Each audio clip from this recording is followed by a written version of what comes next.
Hello, and welcome to episode 3 of the Spoken Misc, the podcast about anything and everything, but mostly about reconnecting. This episode is special because I'm here with my friend Elizabeth, who I haven't talked to in a really long time. Welcome to the show, Elizabeth. How are you? Hi, thank you for having me. Doing really well. Had a nice day, and really happy to be here talking with you. That's great. I'm really happy to be here talking with you too. So I was wondering if you could introduce yourself for people who might not know you. My name is Elizabeth. I've known Francisco since we were, I think, freshmen in high school. I'm now a project engineer. I work on the Human Health and Performance contract at NASA Johnson Space Center in Houston. And I enjoy McDonald's, and I think that says a lot about me as a person. It definitely does. Wonderful. I know we've got a bunch of questions to go through. Is there anything you wanted to jump to? Things to jump to. I really liked the alien question. Ooh, okay. I want to have like a stream for that, like a stream of conscious talk. Okay. We'll work into it. So then I'll start this off then with something easy. What media are you consuming right now? Oh, a lot. Especially since the whole stay-at-home thing kicked into effect. I've been binging a lot of TV shows. So right now I'm watching The Great. I don't know if you've heard of it, but it's a satirical kind of comedic take on Catherine the Great and how she arranged a coup to overthrow her husband, the Emperor Peter, and gained control of Russia. And it's funny because they even acknowledge that it's based on a true story sometimes. So the storyline is really made up, but the premise of it, Catherine the Great and her taking control of Russia, is true. But I really like that it's satire. There's a lot of subtle jokes and just kind of humor that I really enjoy. Like, there was one part where they had a very complex plot to do something, and they're like, well, how are you going to do this? Carefully. Mm-hmm. The answer is just carefully. No other explanation. So yeah, Nice. I'm really enjoying that right now. And I started watching The Handmaid's Tale again. Oh, okay. It's a good show. I watched an interview. I haven't watched it. These are all Hulu shows, right? Yes, these are all Hulu shows. I also watched Waco on Netflix, why. which made me very suspicious of the government, which is funny. As Government you should be. I know. I mean, it's democracy is a double-edged sword.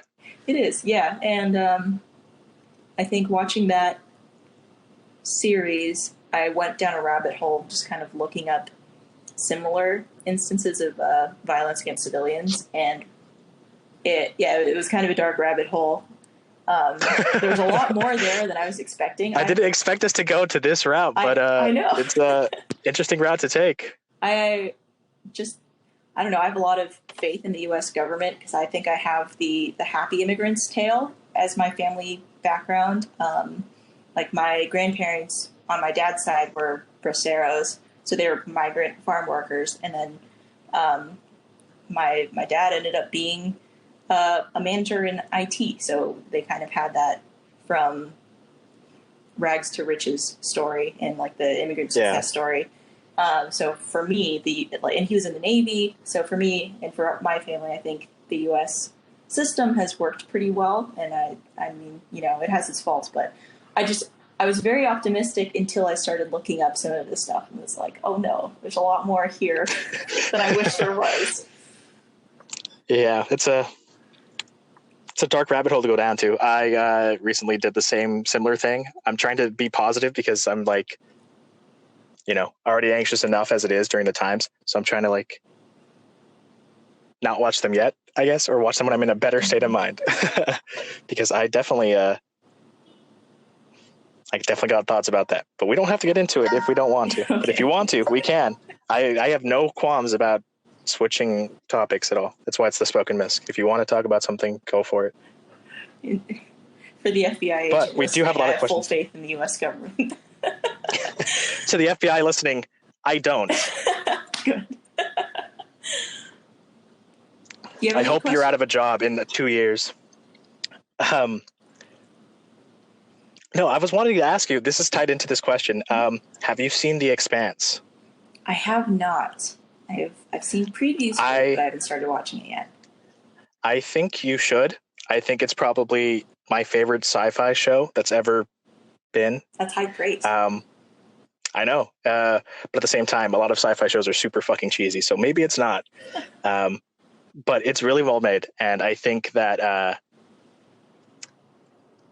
I think if it's given the amount of love that it has been for the past few seasons, I guess, by Amazon, that maybe it could like be like Amazon's Game of Thrones, even though they're making a Lord of the Rings Middle Earth show too. But like, I think it's really good. I think it's really cool. The themes are super awesome. It's very realistic. It's down to earth, ironically, for being in space. Definitely think you should check it out. Wanted to throw that out there.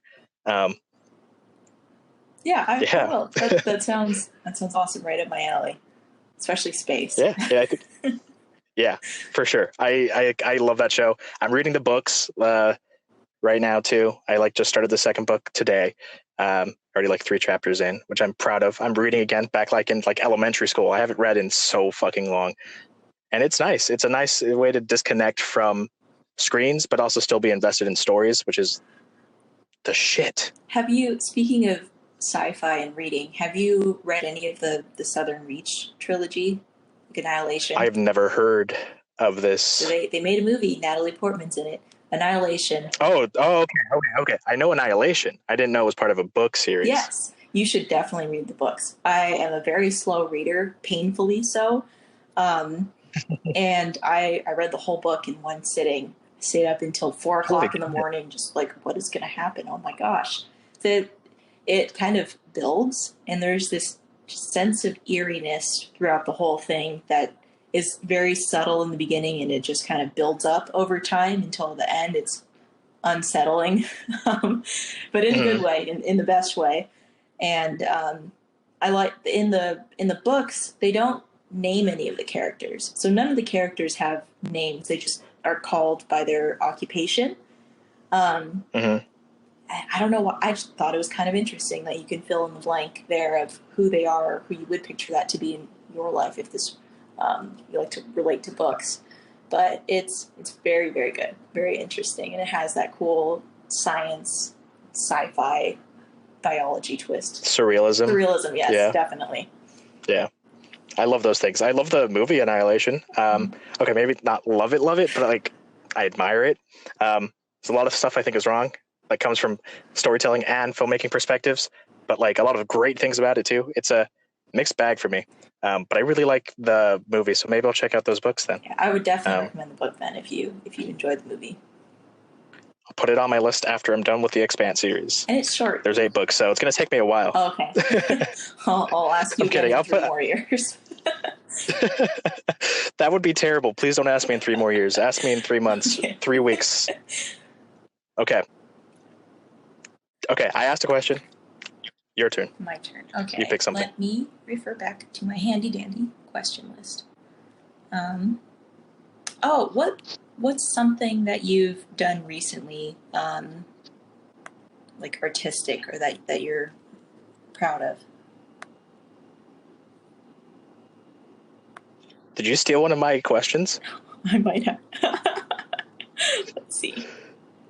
Okay, then you're talking out loud. You answer this question. I'm sorry, I did steal your question. I opened the wrong email list. Do you really want me to answer the question? Yeah. Okay. If you're going to ask yourself a question, go for it. Fine. Great question, Self. So recently I applied for the Brooke Owens Fellowship, which is for women in aerospace engineering. I did not get it. But during this process, one of the prompts was to have a multimedia essay. So an essay that's anything besides the traditional 1,000 word, typed out essay. So for mine, I chose to do poetry and a self-portrait. So I had a poem that answered one of the prompts, which was, what does your GPA not say about you? So the video that went along with this poem was kind of panning around an abstract digital painting. So the background of my painting was just kind of colors. So I was painting around the painting, and then towards the very end, when I kind of stated who I am, it zoomed out, and you could see my self-portrait. And that was one of the first times that I'd really drawn in a really long time. I just haven't had the time, or I try to sit down and pen to paper draw, but I don't know, for one reason or another, I would start but never finish. And with that prompt, it kind of gave me a reason and a theme to really go off of, latch onto, and create with, and felt really nice. I didn't have my normal drawing stylus, so I used a little free one that came with a phone case. And since it wasn't the magnetic type, it was just the funky rubber. The lines were kind of squiggly, but it also looked good with the drawing. It kind of added like this extra artistic element, I guess. That wasn't even intentional, but I liked it. Some flaw. Yeah. So little happy little accident. Yeah. So I kept it. So the lines of my drawing were a little bit rough and kind of shaky, but I think it went well with the overall picture, and the shading turned out pretty nice. So yeah, that was the last thing I was proud of that I made, and that was a couple months ago. Yeah. That's awesome. Can I see it? Well, not right now, but like, can you send it to me later? Yeah, I will. All right, cool. I'd love to check it out. Okay, now a real question for you, because since I stole. Hold on, I want to continue off of your thing. The reason why I asked that question is because this is a podcast about reconnecting and about like just having the people that were once in my life back into the life. It's because I remember you back in high school being like the most prolific drawer that I knew, or like used to do a lot of doodles, used to do a lot of art. And I just wanted to know, like, what has been kept as you've gone on and, you know, gone on through your life? Because I know what I've kept and I know what I've lost and stuff, you know? So just wanted to check in and kind of see how that was going for you. Because I know vaguely about a bunch of other stuff that's been happening in your life. I just wanted to ask one little tiny aspect that I remembered. That's a really interesting point. I did really doodle a lot before, and I loved art. I remember this isn't a dig at my parents, but I told them when I was in studio art that I wanted to pursue art. They're like, oh yeah, that's great that you're pursuing that as a hobby. Very subtly, like, you know, stick with your day job. I mean, practical. Were they wrong? Look at where I was about to say, were they wrong? Well, look at where you're at now. No, they were completely right. And I'm happy that they gave me the subtle nudge to, you know, pursue engineering. But it was funny at the time, like, message received. That is kind of funny. I mean, I guess you could look towards this way if you want to look at the opposite answer. Well, look, I'm not an ass engineer. I'm not that important. Congratulations. So good job. Yeah. There's a bunch of different avenues and definitions for success. And a lot of the people that I've met, like, aren't the... So I expected everyone to be like the Harvard perfect person that worked at NASA, especially my first internship. I was very, very intimidated. Yeah. But a lot of people have like taken different routes. Like one of my best friends, her name is Emily. She's also a project engineer, but at Glenn in Ohio. And she took 6 years to graduate college, just like how I'm taking 6 years to graduate college. And we ended up in that same spot. And there were people that I was chatting with today who were like in the quality assurance field. And like they started a engineering degree, but like never finished it, but they still ended up in the same end state if they would have. So it's interesting being in the industry and comparing what I thought the typical like successful engineer would be versus the real people behind it. Yeah, that's really interesting. I would have never figured. Because same situation with even this industry. I think this past 2 years is where I kind of realized that like this shit isn't complicated. It's not as scary or as, I guess, terrifying as you expect it to be. I know we're very involved in very vastly different industries, but I think that us as people kind of like we can bridge that gap, I guess, because we're both similarly themed as people.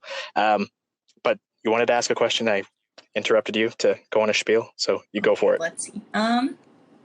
What's something about yourself now? It could be an experience or an accomplishment that the 13-year-old version of yourself would be impressed with.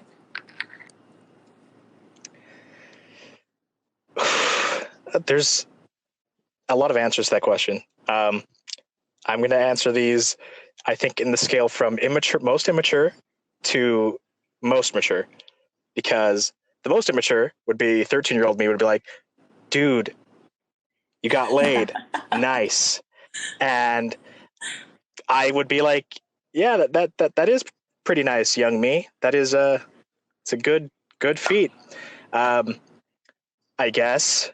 But then on the other hand, the more mature version, the more mature answer would be, I have gotten to a point in my life where I'm not as moody or as emotionally turbulent, I would say, as I was back then.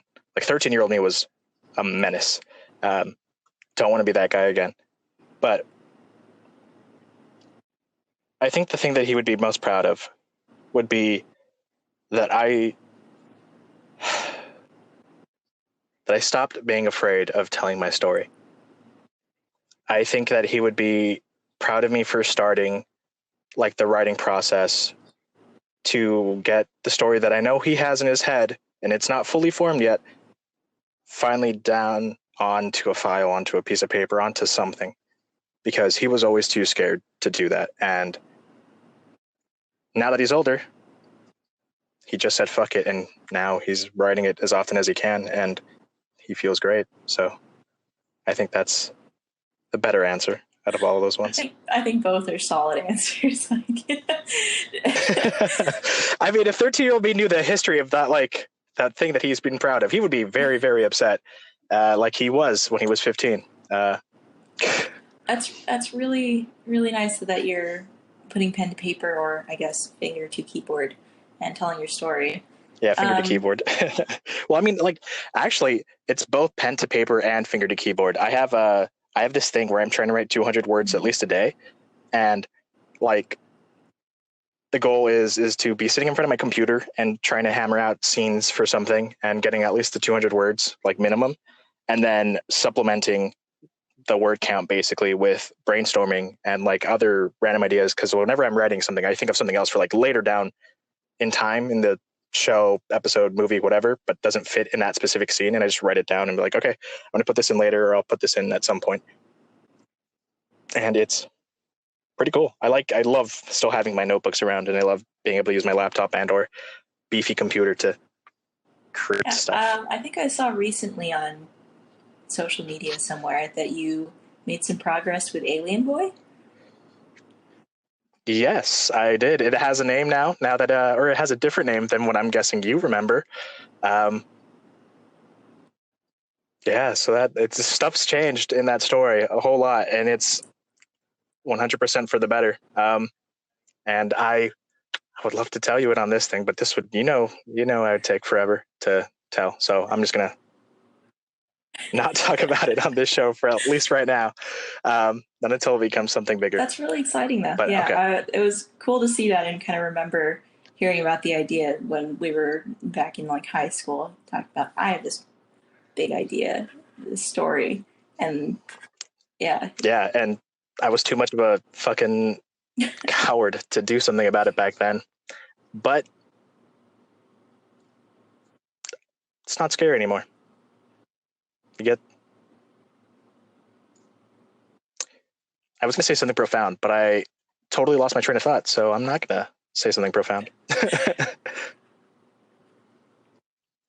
Okay. My turn. Since we were vaguely talking about like kind of what I've been doing, can you tell me more about your career and exactly what it is? Because I don't fucking know. And then how's it going? Like, how do you feel about it? So I'm a project engineer. I work on the crew healthcare system on the International Space Station. So there's hardware that gets sent up there, sometimes every 4 months, sometimes monthly. And I help maintain it and create the hardware. So today, I was in the lab making these slides to send to the ISS to check if there was fungus that's growing up there, or what type of bacteria are living there. So it could be anything pertaining to keeping the crew healthy. And I kind of wandered into the space industry by accident. So I saw a sticker on someone's laptop when I was in class one day, and it had like a little mouse, some DNA, and kind of space themed and hexagons on it. And I thought it was really cool. So I asked, where's that sticker from? And it was from NASA Ames, the Space Biosciences Division, which sounded really fancy. And at the time, I had no idea that NASA did any biology research or anything in the biosciences field. I thought it was all rockets and, astronauts. And if you weren't a rocket scientist or an astronaut, like, I wouldn't know what you would do. So that was kind of my introduction, was a sticker. And I heard that so I was working as an assistant to the lab manager, which was a fancy way of saying that I emptied out the trash cans in the bioengineering labs. And sometimes I would work on little infographics for preview days, but it was mostly trash. And so I heard oh, I've got lots of stories like that. I heard that the other intern was applying for bioengineering stuff at NASA Ames. I was like, well, we're doing the same thing. We're same subject field. Maybe I'll apply too. And so I applied to, I think, 10 different internships, specifically at Ames, and maybe 15 or so random other ones. And I heard back from one, and that was at NASA Ames. It was unpaid, but I was like, well, I'll pay you to work here. And that's how I started. And I just kind of kept trying to find excuses to come back. So I did 3 summer internships there. And then I kind of transitioned in my career and school. I transferred out of Santa Clara University into Embry-Riddle Aeronautical University. And there's a lot of space ties there. So one of my professors works for KBR, which is a large contracting agency for NASA. And this past December, since I was getting closer to graduating, I kind of started freaking out and applying for jobs like 6 months ahead of time.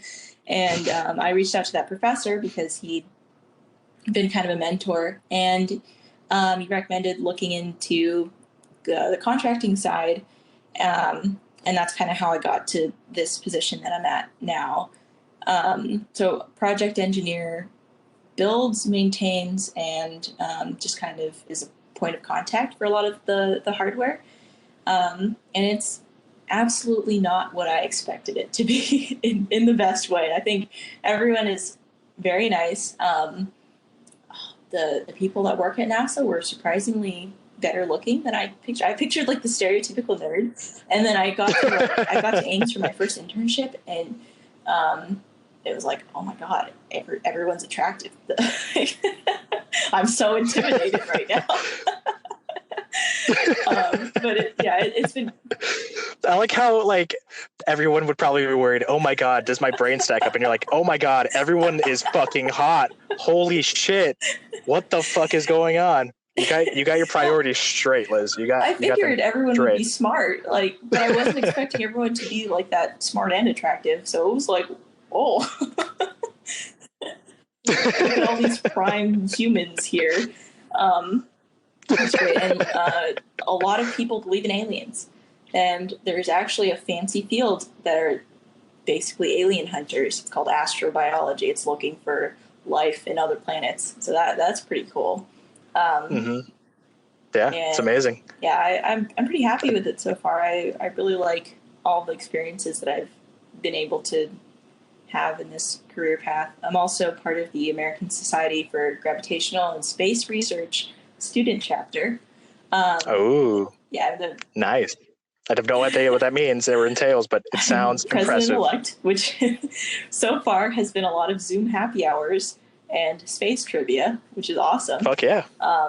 Nice. We also do advocacy on Capitol Hill, like to inform about what you're investing in when you allocate money from the federal budget to life and physical sciences basic research instead of like fancy specific application stuff. So instead of a hardware, the general kind of research for the sake of research to learn things, and that could be applied in more of a specific way. That was cool. I never thought I would be in DC talking to congressional staffers in that capacity. It was a little bit of a imposter syndrome, but also kind of like, I should buy some new sunglasses. This is big, cool energy right now. I mean, it is great, but you're not an imposter. You're you, and you did it, and that's amazing. It's a roundabout way, but it's been fun. Yeah, it sounds like it's been fun. It's impressive. It's as someone who's been your friend for so long, it's weird to say that like I'm proud for you, because I'm like I have no right to your pride. I have no right to like feel happy about the good shit that you're doing. But like when I hear about all this stuff you've been doing and I see glimpses of it, just even little bits and pieces of it on social media, I'm like, fuck yeah, good for her. Good for her. And it's like a feeling that I'm really happy I can finally share with you again. Thank you. I guess. It's very sweet. And say, yeah, I'm like thinking about my own career and stuff like that. It's like, you remember how you said you were like an intern sleeping up trash? That's basically my entire fucking life here in the Bay Area, trying to be in film. So I'm going to give you a little primer, and I guess whoever's listening, a little bit of a primer of what I've been doing, I guess, in the Bay Area as a freelance production assistant. So what I've been doing is I've been working on commercial, like tech industry and sometimes feature film sets as a production assistant. It's all that list of random people's names at the very end where they say PAs in the movie theaters. Whenever you're sitting in anything, you see a bunch of people on your PAs. One of them is me. And it's basically interning the entire time, but for different people every single time. So like the upward mobility is fucking insane. It's like, it's tough, like enough as it is in like Hollywood and stuff like that. Like that industry is really like tight knit, and it's probably a lot harder to break into, I guess, from the bottom, because there's so many people trying to do the exact same thing that you are. Here, I found it's a little bit easier. Like I know a lot of people now in the general Bay Area that are working a lot. Like I met a lot of other production assistants who are doing like the same exact stuff that I'm doing. Some people are like a little bit more responsible because they've been at it for longer, or because they're smarter than me, and I can definitely know that. And other people are like just really hard workers, and they work like constantly every second of every day, and they put in that effort. And it's really cool to see a bunch of people trying, especially here, to be involved in an industry that isn't like, that is like, it's more thought of as like movie making and like filmmaking and stuff like that, like because of Hollywood. But to know that there's a community up here that thrives on kind of like a mishmash porridge of like commercial films and like tech video conference calls and stuff like that. It's really like cool to get to know all the people that are within this industry and within this community, because we're all kind of in the suck together, because we all know where we want to get, and we all know what we got to do to get there. So we're all just kind of like slogging for as long as we can. And it's fun.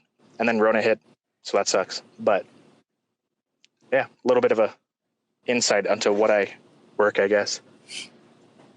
Yeah, how's work been with like the coronavirus? From other ends of the art industry, I've heard that it's kind of caused pause. Yeah, it is going to be a huge pause, especially for the movie industry. Like there's there's a Facebook page that just has a bunch of memes about working on movie sets, and everyone's joking about how we're not going to have work for like the next year and a half, maybe, and it's very possible that might be the case. We may here in the Bay Area, we might be more fortunate because a lot of tech industry stuff is a lot smaller with less people involved. So there might be the chance that some of us here might get back to work quickly because all those tech industries are going to be needing their videos and content made. But at the same time, they might not want to take those precautions and as so soon because film is a collaborative medium and you need a lot of people to be working on it. So I guess we'll see. I've been looking up all the rules and different people have been put forth and been putting forth and like the ideas on how to make sets safe. And I'm like, this is going to be completely inadequate, but we'll all get through it. And yeah, we'll get back to work soon, hopefully. And if not, I've started this podcast. I write every day I can. I feel fulfilled enough. I can work. But I hope I get back to work soon. At least working on something creative, if not. And yeah, it'll be back to normal-ish. I hope there's eventually a surge in, I don't know, maybe smaller projects in terms of filmmaking. It seems like there's a lot of people that really want content to consume right now since we're working from home. So any new show that comes out, I feel like people have their opinions and reviews and full-on analytics of it within a day or two of it being released. So I think there is opportunity there for new content being pushed out because we're all thirsting for entertainment right now. Yeah, it's fantastic. I both love and hate being in this era because me and Nico were talking about it in the last podcast about how Netflix greenlights everybody who has a fucking half-baked 10-episode idea. And I really wish that like I was one of those half-baked ideas that got made. But I'm putting in the work. I'm putting in the effort. I'm going through a competition circuit. I hear an echo. Okay, now it's gone. So I've been doing the festival circuit with my stuff, and that's cool. Speaking of what you've been up to, do you have any new hobbies? This podcasting. This is the only one that I really have because all the other hobbies I've had for like ever. Like writing is that hobby that I wanted to not be a hobby, and I've been slowly morphing it as I've been growing into kind of almost full-time work, I guess. Like I sit at my computer and I write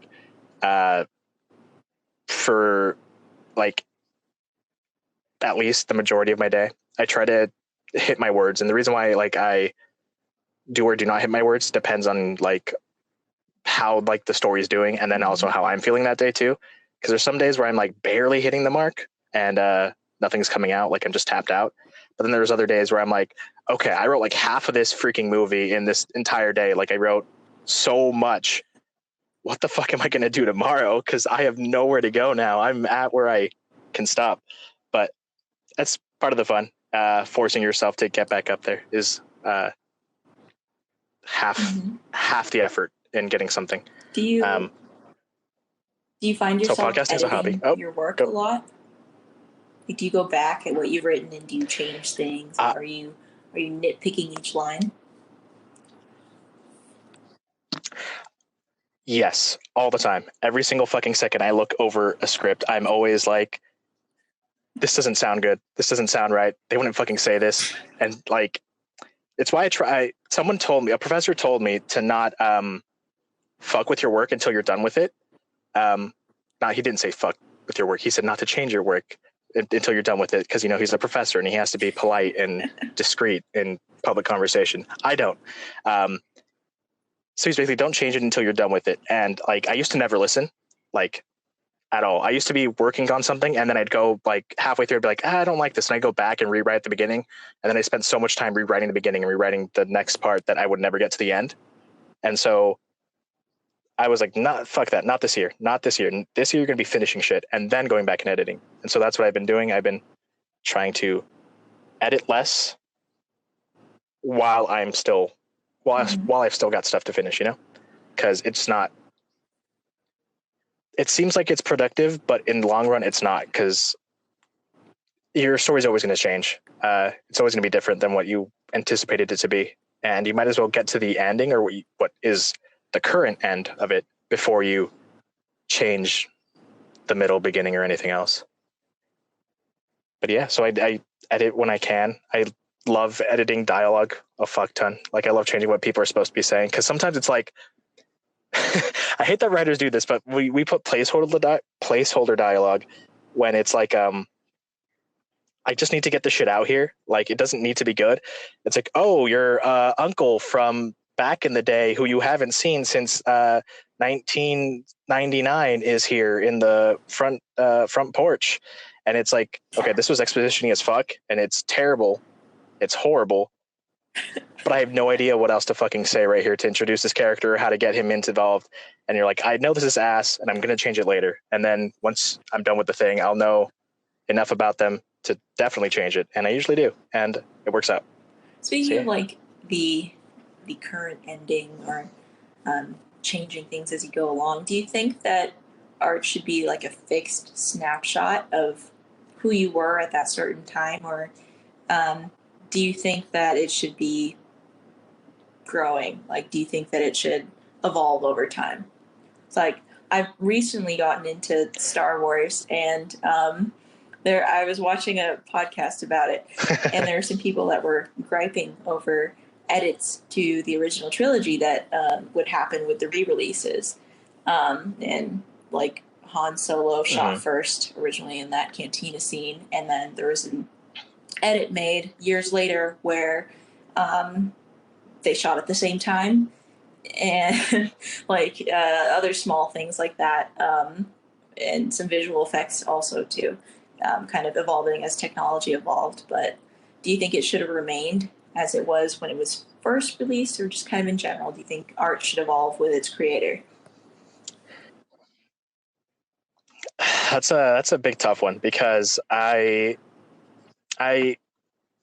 sympathize with George Lucas, because I know what it's like to create a world and to want to always be working inside of it and always working on it, because that's what I've been doing with this story forever. And I'm always constantly editing backstories, new stories, stuff to add, stuff to subtract, like, always. But I also don't have that finished like product, I would say, of like the first episode or the movie made. Because at that point, it's not really yours anymore. Once you put something out there, it's still yours. Obviously, you made it. It's technically your intellectual property, whatever legal reasons you want to give. But like, once it gets into the hands of someone else and it's quote unquote finished, it's not really yours to alter, I guess. You can if you want to, but it's not really like, it's never going to be what other people want it to be, like, at that point. And you can get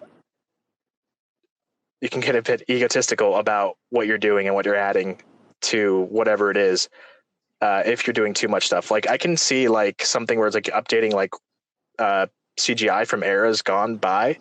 Like, if you're updating something to make it more realistic or something, like, let's say Lord of the Rings wanted to redo all their effects to make them more modern and make them better, but they left nothing else changed. They just made everything look nicer for a more modern age.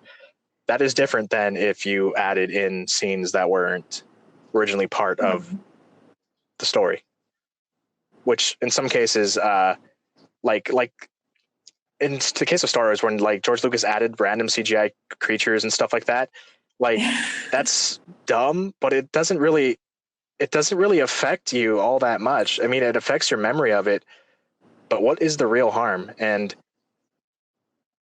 it's his world, and that's what I'm going to fall down to. It's his world to screw with, and he screwed it up a bit. So learn your lessons, folks. I guess don't be too egotistical, but also, it's his stuff. If he wanted, that's kind of how he wanted it. Maybe it's how he originally envisioned it, but he couldn't do it because of the technology of his time. So it's always this like, yeah, it's a delicate balance. Like, but I think once it's like out there, and some other people are like viewing a finished version, it's not really yours and you shouldn't change it. You can amend it. Like people change canon for Star Wars and like other universes all the time, based on the company's whims. So yeah, exactly. So it's a little bit of give and take from both ends. But yeah, okay. You've been stringing through all these questions for me, so I'm going to ask you a few now. Yeah, they flow. That's the whole point. But it feels weird because it's daytime where I'm at. It's still light out. It's 8 o'clock, but the sun's like barely setting. And over there 10. For you, it's what time? 10 p.m. Mm-hmm. It's 10 p.m. Nice and dark. Man. Yeah, it's perfect for you. This is weird to me. I like talking in the dark because it always makes me like more. No, not more open. I've always been open, I guess. It puts me into a different kind of mood, you know? Like I feel more relaxed. I feel more at peace at night than I think I do during the day. It's just more calming. I like looking at street lights in neighborhoods and stuff at night. There's something calming about that, and I don't know, picturing other people getting ready to relax and end their day. It's nice. Nice. I think I know what I'm going to try to get a picture of for the cover for this episode. Okay, my question. Okay, so, I don't know how like deep I want to go in right now. In 42 minutes. I think it's time.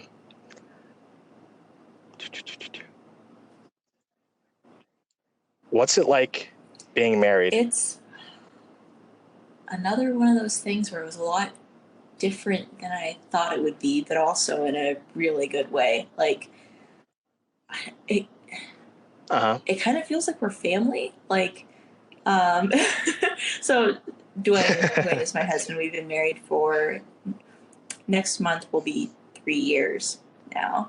And we kind of had a whirlwind romance, really.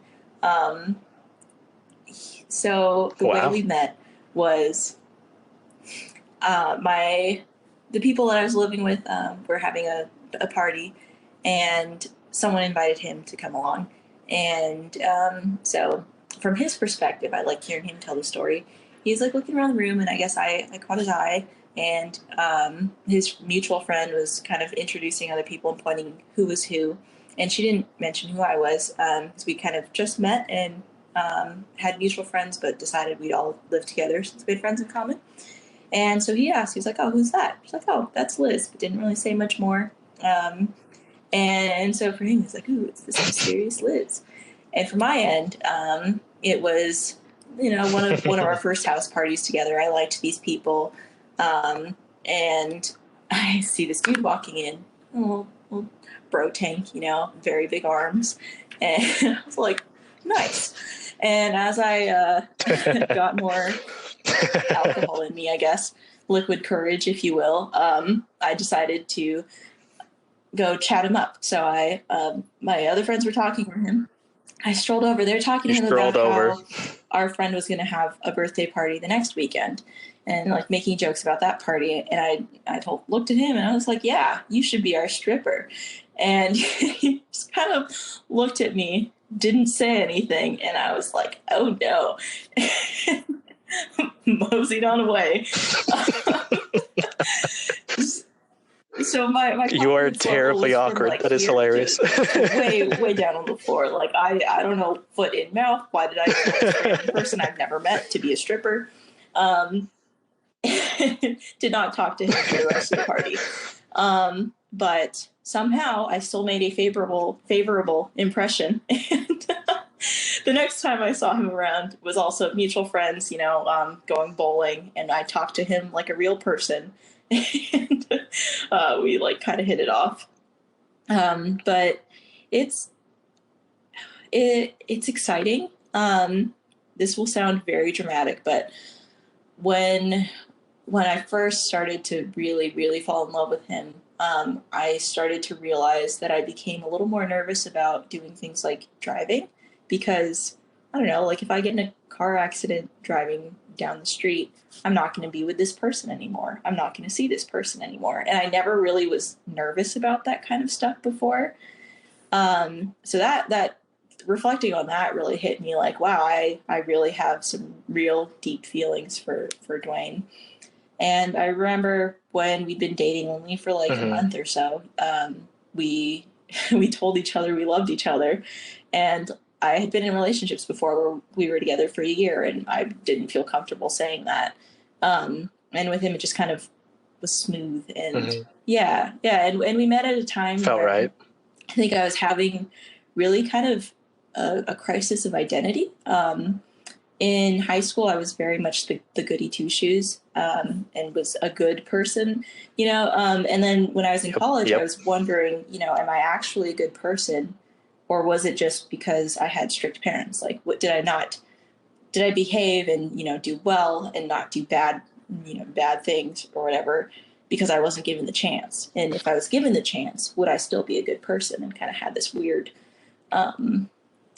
identity crisis of who am I? And so for some people, I would put my best foot forward and be worried about what they would think of me if they knew all of my mistakes and all of my flaws. And with Dwayne, I felt like he still saw me as a good person when he knew everything. Like before I was even really dating him or close with him, I had a few too many glasses of wine and started just like I was angry about something and I started punching a pillow and just blurting out all this personal information. And like he didn't judge me for it. Instead, he just kind of picked me up and put me to my bed and was like, "You're gonna go to sleep now. It's okay." And made my friends leave me alone because I thought it was funny that I was punching a pillow. But he was like, like it was funny with the first few cuss words out of this little innocent looking chick, but after the throws to the pillow, maybe there's something deeper wrong here. And he later on when we actually were getting to know each other, he was kind of asking about that. And we shared a lot of our emotional baggage and it never really felt like he tried to change who I was. He just kind of accepted everything. And that was very new, very, very new to me. And it's wonderful. I felt like the fact that he never tried to change me and would always accept whatever I told him, no matter how bad I thought it was, really kind of just inspired me to want to be the best version of myself, I guess. And like previously when I was talking about applying to NASA internships, I think I applied to a few and then I talked to him on the phone and was very nervous about it. Like, oh, I don't think I'll get these. I'm just applying, but I don't think I'll do it. And he's like, well, if you don't apply, then of course you're not going to get it. And like after talking to him about what I want in my career and what I want to do, I was inspired to apply for more. And, it just kind of felt like after every conversation with him, I was a little more energized to do what I wanted to do. And it hasn't really changed in that way. Like when I talk to him about work, I feel like I light up and I feel like even if I've had a long day, sharing it with him makes me feel better. And I think our relationship might be special because we're apart a lot, but we still have grown a lot together. So a big chunk of the beginning of our relationship was long distance. So all we could do was talk. So it kind of helped me open up and talk about feelings, which, who would have known that talking about your feelings would make you feel better?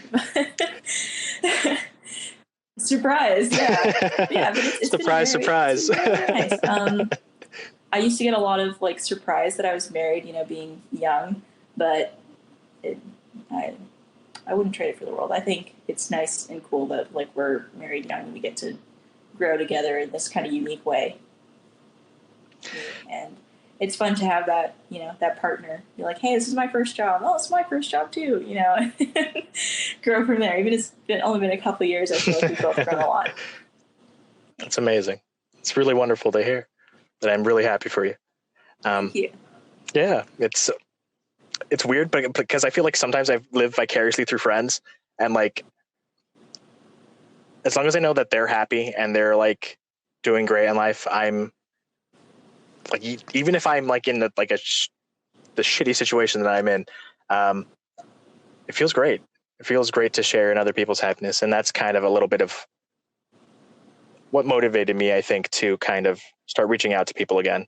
Cause like, I remember like back in our day, back in the high school time, like you were just always so excited for everything your friends were doing. Like everything was so cool because everything was still new. There was still new stuff to discover. And I don't know, as you grow into adulthood, those feelings of something new don't pop up as much, and they don't, and you don't really have many people to share them with either once new stuff does happen. Like, I'm sure there's lots of people out here that once they got their first job had only their parents or themselves to congratulate, or maybe one or two friends or something like that. And even technically me, I haven't technically had my first real job as like a writer, as a filmmaker, in that kind of capacity. But at the same time, my industry is very different from other industries. So that's not necessarily like how it works either. So it's cool to live vicariously through friends. I'm really happy for you. Thank you. Yeah, I just, again, on the topic of new things or being excited for new, I remember in college, one of the things that I was very excited about as a freshman was being able to set my own dinner time. And I had some friends who grew up in a similar way where we would have dinner at this certain time, and it was usually as a family, which was great. I love that my parents did that because it gave us an opportunity to talk every day. But we were all excited, like, hey, we should do dinner at 7:30 today. And it was just this big thing that we're deciding what time dinner happens. And sometimes I feel aged because I see things that I used to think were boring and I get really excited about them now. Like what?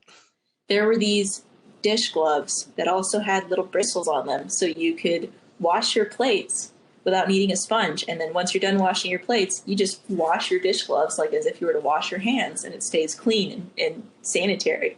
And I saw that is legitimately marvelous. I did not know that was a thing. Yeah, it's so neat. I saw that. I was like, wow, look at that.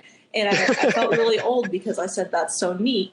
And it's dish gloves, you know? It's okay to be an old person on the inside. I always used to feel like I was an old person on the inside. I used to pretend like I was way more mature than I actually was back in the day. And it was infuriating, but it's okay to be old. I think we all do that. And I don't know, meeting more people that are more like adults than I am. That are actually adults.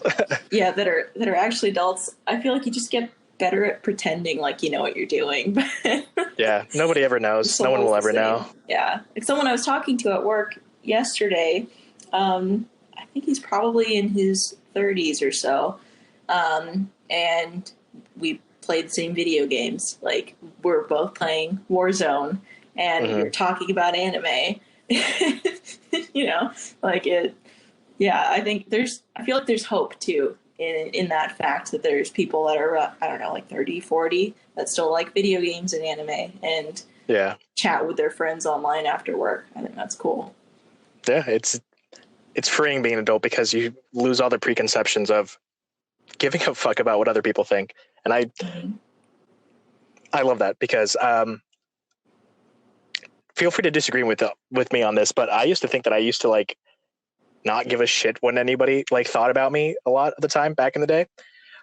But if you scratch below the surface, that was not true at all because everybody cares way too much in high school and when you're an adolescent. And now that I'm an adult, I definitely know I don't give a fuck at all. And it's very freeing. It's very relaxing too. It's like you do you know? Yeah. Who cares what anybody else thinks? It is relaxing to like let go. And when I was younger, my sister used to tease me about being like geeky and nerdy and stuff, and she'd say like that I play D&D with my friends, and I'd be like, I don't do that. And now I think I remember a specific moment where that happened, maybe. Yeah. Now every Monday night, I hop on Discord and I play Call of Cthulhu, which is the RPG type of game similar to D&D. And I'm like, yeah, I love it. It's great. That's okay. I wish I would have started playing D&D like a long time ago, or had friends that would like it. It's awesome. I told you so, but I fucking told you so like 4 years ago, and you didn't listen. And this is your penalty. You gotta wait so long to get involved with this. This is it's all on you. It's really fun. I really like it. I haven't played D&D in so long. Now that I think about it, I think I haven't. I don't want to think about it. I haven't just played in forever. Well, now's the time with work from home. You can homebrew a campaign and rip your I can. I could 100% create my own campaign and even base it off my own stories. And I totally am down. But at the same time, I'm like, that requires effort, and that requires organizing, and that requires friends being up for it. And that's really the linchpin. It's like the friends being up for it part, because like I've been a part of so many like D&D campaigns that just stopped after like 4 weeks because they would just like, oh, sorry, I can't make it this day. And it's like, oh, why don't we reschedule? Oh, well, how about next week? It's like, oh, sorry, I can't do next week because I got this one thing. And then poof, there goes the campaign. There goes the characters. There goes the effort. Mm-hmm. And it's just kind of how like the nature of adulthood is. Like organizing things together is very hard. And that's kind of what I wanted to break away from with this thing too. I'm glad you resonated with that, because even just taking these 2 hours out of just this random Tuesday in May, just to talk with an old friend was really wonderful. Yes, feels like something that I don't think I knew I wanted to do since before quarantine. Mm-hmm. You know, like you never really miss your friends until like you get faced with the reality that maybe you won't see them for a long time, and that really sucks. I'm gonna ask the tough question, I guess, or my tough question for me. And I think I know my part of the answer, but I think I wanted to ask you on your side on what the answer is. Why did we like stop talking? Why did we stop being friends? Yeah, I think that was around the time when I was moving away from California, and I kind of lost touch with the good bulk of some of my friends from California, which was very unfortunate. But I think on my end, I was very focused on the life transitions in front of me, and I guess not really looking at the friends that I was leaving behind. And in hindsight, I wish I would have been more open and communicated with my old friends more than I did. And I have always had a problem with communication and kind of keeping people in the loop. And sometimes I get this anxiety where like I will talk to someone, or then they'll reply to me, and then I'll forget to reply. And then a couple days will pass by where I am thinking about it constantly, like I didn't reply to them. But it feels like I've waited too long, and now if I reply back, it won't be received well versus if I were to have just replied the day that I got it. So like since it's a week later, if I send something back and try to continue the conversation, it'll be received negatively because I waited a week when I knew I should have replied the day that it happened. And I had this tendency to kind of ignore problems when they would happen. So if I was very upset about something, I would just be like, I don't want to deal with that right now. I won't deal with that right now. And I kind of did that to a lot of relationships or friendships where I hadn't talked to them in a while, and I'd think about that friendship and then really miss it and then be like, oh, I messed this up. I'm not going to think about that anymore. Which is absolutely the opposite of how I should handle things. And I think like in the past few years, I've been a lot better with maintaining friendships. Most of my really close friends don't even live in the same state as me. But I didn't do that retroactively. Like I didn't kind of go back and mend those old bridges, which after seeing your podcast, I kind of really reflected on that a lot more too. Just remembering there was one time where I was at Santa Clara and it was one of my first, I think, months there, and I randomly called you because I was upset about being away from home and stuff, and like having a midnight conversation where I think you were standing outside and I was sitting on a balcony, and it was like exactly this, where it's a nighttime conversation, just kind of string of thought, like flow of consciousness, what was on our minds. And yeah, like I really missed that. And I think on my end, it was just kind of seeing a important friendship kind of slowly fizzle out and not really knowing how to handle it. So just kind of ignoring it and then being like, I won't do that again in the future. And then after a while, reflecting back, like, yeah, I shouldn't have handled it that way, but it had been like a year or maybe 2 years. And at that point, it's like, well, I don't know what they're doing in their life, or if I should just swoop in and be like, hello. So that's been a big problem, or that was a big problem of mine, was having intentional friendships. And I've worked a lot on that with my parents, like calling my parents and meaning to call them, and setting like time to talk to them, and tried to do that with my newer friendships. But yeah, I should have done that a long time ago. I probably would have more of my childhood friends still. Well, as you can see from this, it's never too late to start, Mm-hmm. Like, and that's kind of how I felt a lot too. For a very long time, I have been trying to figure out who I was, and it was a tumultuous journey, and you got so many of the brunt ends of it. And from like my point of view in that state of mind, it always kind of felt like the same thing that you're describing, but like I had the foresight to see that, like it was a great fear of mine to lose such a great friendship and to lose such a great person to have in my life. And it's like what can you do in that situation, Mm-hmm. Like, you're seeing your friend becoming something, and though you're happy for them and who they're becoming, they're also kind of becoming someone who doesn't want to be your friend anymore. And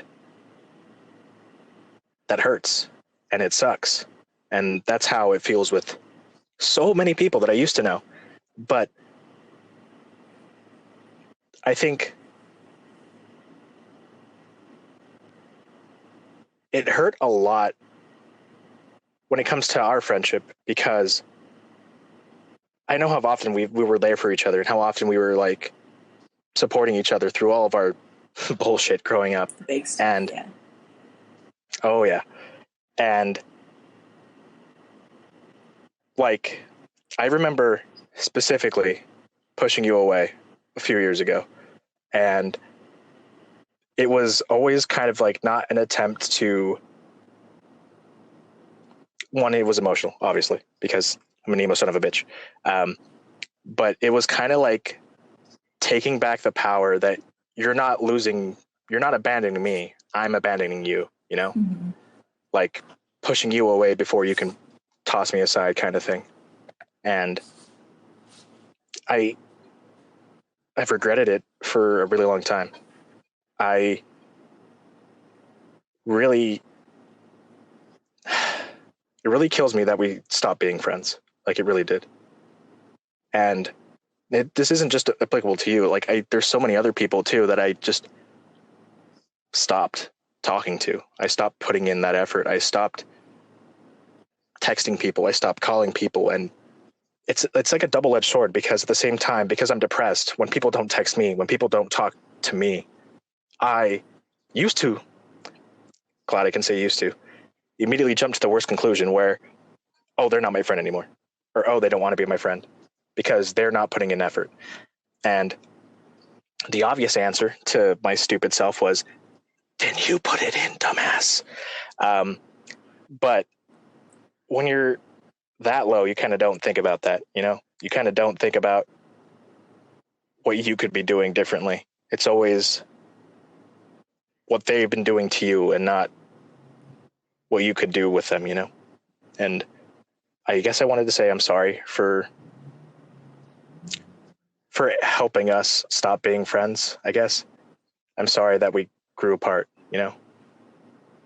Yeah, I'm sorry too. But I don't know.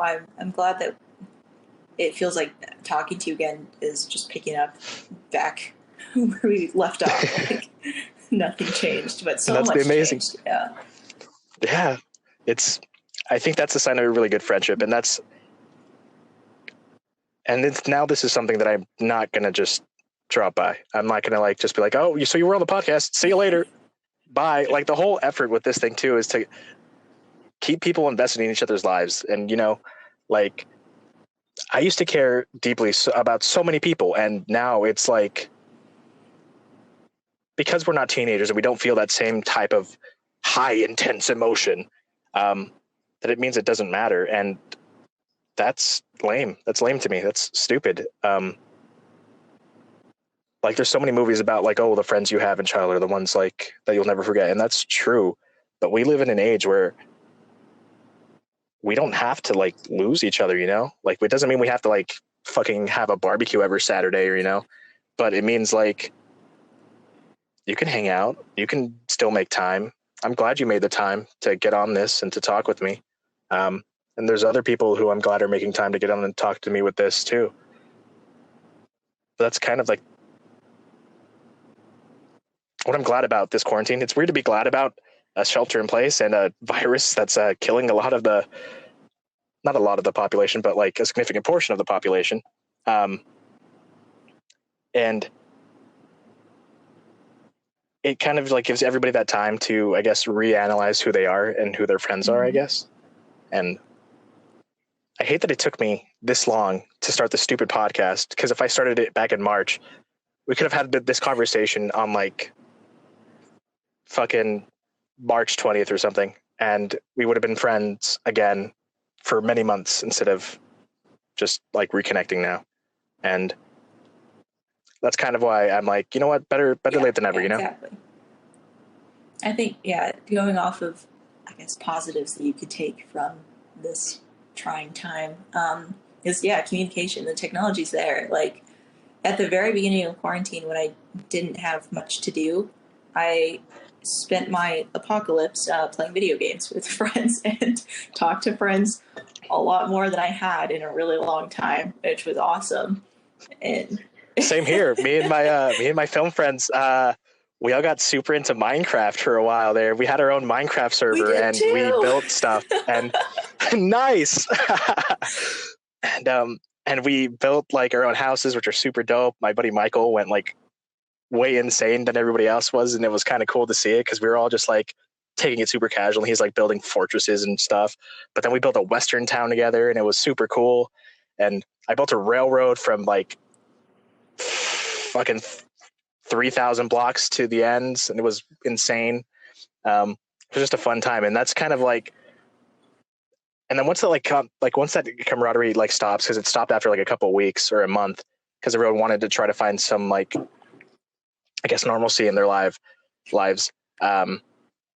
all stopped playing video games together, and it kind of sucked. And then I'm like kind of bummed out, because it was a good way to kind of weather the storm, I guess, at the beginning, where all that anxiety and all that discomfort was coming from. But That's for this podcast, and all those friends are going to come on here eventually, whether they want to or not. So be prepared if you hear your This names is your warning. get called.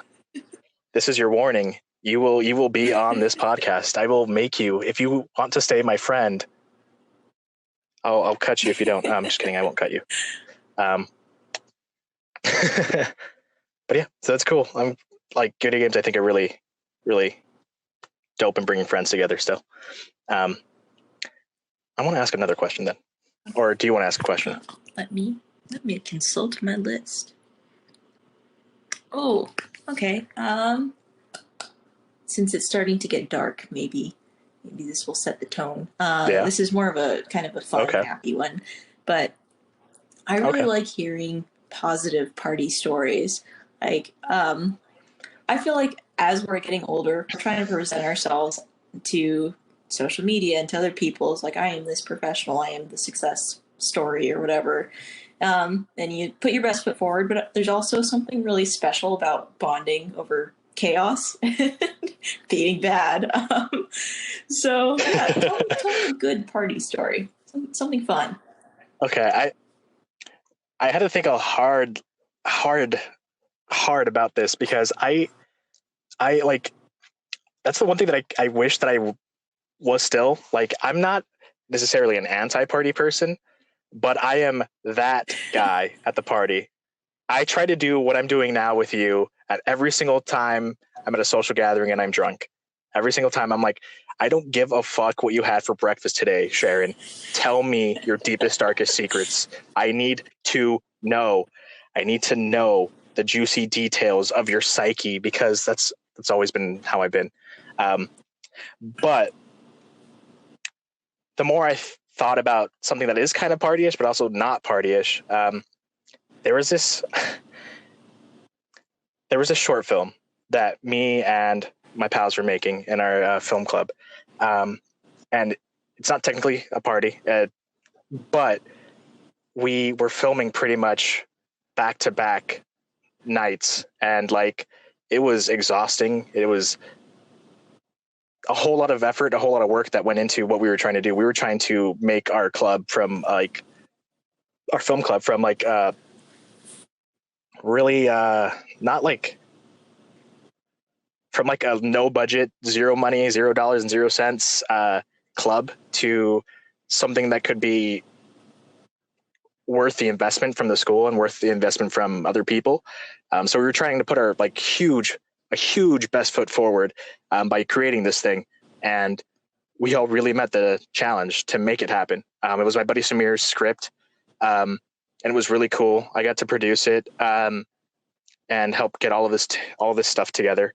And it was so fucking fun. It was like the craziest shit ever because it was exhausting. We used to be up from like 4 p.m. until like 6 a.m. just working and making a movie. And then once that was done, we would either drink to calm our nerves and get the fuck to sleep, or just drink because everything was fucking excruciating. And we would just be like working all night or all day in some days, to just drinking a few like hours into like sleep or until after or before we got back into it the next day.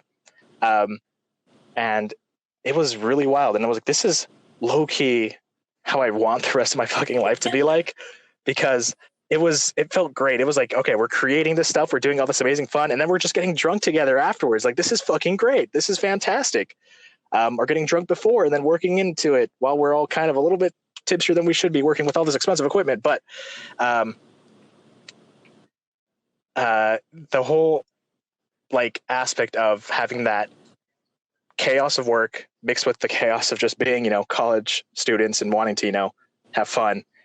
It was wonderful. It was great. It was fun. And it felt like a week-long like sleepover party, I guess, because to me, whenever I'm creating stuff, that's just how that just makes me feel good. It's just how I want to be, so it never really felt like work, and it just felt like hanging out with a bunch of friends and doing something. And that's when it cemented for me, I think that this is how I want to make movies the rest of my life. This is how I want to make films, with just a bunch of people that I work well with, that work well with me, that I think are cool. We're just making stuff and hanging out. Like, this is how I want it to be. And then we had, a wrap party where everyone else comes back. We all get drunk together and as much people as possible. This was like a huge crew. There was I think 70 people at my friend Samir's house at one point. It was wild. And I don't think that many people came to the wrap party, but there were still a lot of people that came to the wrap party, and we just hung out in my friend's de facto mansion, and we just got drunk and high together, and we all just talked about shit and danced and listened to music, and maybe we watched a movie in his in-home theater. I don't remember. I can't remember that night. That's a sign of a good night. Not because I blacked out, but just I don't know. It's all a happy blur. It is such California chaos, getting drunk in a mansion. Yeah, it is 100%. I love it. Yeah. I'm glad you like it. It's the only party-ish story that I could have remembered, but I thought it was. Yeah, I thought it worked. There is something really special about working with people that you could also have a good time with and have a friendship with. Some of my really close friends now I've met through internships and just kind of clicked with because we could be chaotic, outside of work, and then when we were actually in work, do the whole professional hat thing, and then sometimes mix it a little bit. But yeah, it's great when you find I didn't know if I would find my crowd outside of, college or high school. It's a little nervous about entering the workforce and how do I present myself, But yeah, finding people that you feel comfortable with is definitely the goal. Yeah. A plus. Yeah. And I think that just comes from being honest with yourself and who you are and what you're like. Like I just said, I'm that guy at parties. I just want to have deep conversations. I'm that wannabe philosopher, and that's what I like. I mean, I'm not going to change myself. I like talking to people like that. It makes me feel more connected to them and more fulfilled as an individual. So I'm I'll party with you too. That's not what I'm not against, but I also do like this stuff. So that's what I try to do, I don't know. I like that guy at the party because then you could talk about life, and then there's also beer pong in the background. And then when you're done talking about life and you hit that awkward silence where you're whoa. Yeah. Hey, do you want to play beer pong? And then just go play beer pong. That's the goal. I want to be that person forever. If I ever somehow make it into Hollywood parties and shit like that, if that's in the cards for me, I want to be that weirdo. But with among them, that would be interesting. That would be very weird to see, and I want to see how that's like. So that's one of my low key goals. Let's see if it happens. Manifest. Get your crystals manifested. Oh yeah, let me do all the astrology reading and check my palms and stuff. Okay, my turn for a question. But